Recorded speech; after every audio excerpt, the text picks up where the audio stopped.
parler. Planter des arbres, on se dit c'est pour les générations futures. Mais on peut raisonner autrement. Parce que c'est vrai que si on compare les revenus, un revenu d'un salarié, il est mensuel. Un céréalier, il fait une récolte par an. Mais il vit quand même les 11 mois qui suivent.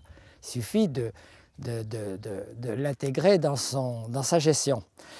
Et une plantation, eh bien, on n'a pas besoin d'attendre la récolte pour en tirer le fruit. Parce que si ça prend de la valeur tous les ans, c'est une valeur qui peut servir à cautionner des emprunts ou elle peut se vendre même qu'elle n'est pas au bout. Elle peut très bien se vendre et l'acheteur, lui ben, il va prendre encore une autre partie de l'investissement sur un nombre d'années et ça peut être aussi une bonne opération. Ce qui veut dire que même que l'exploitation d'un noyer qui est de l'ordre de 70 ans, d'un merisier de l'ordre de 50 ans, il n'y a pas besoin d'attendre 50 ans. On peut très bien tirer son profit avant. Soit en faisant un emprunt sur le bien, et le banquier aime mieux quelqu'un qui ait du bien que celui qui n'en a pas. Hein, je ne sais pas si c'est contestable. Alors, ce qui est intéressant, c'est de savoir combien ça prend de plus-value à l'année.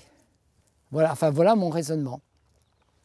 Alors, il faut quand même tordre le cou à cette idée qu'on plante pour ses petits-enfants. C'est une idée qui est décourageante, mais en fait, la réalité est tout autre.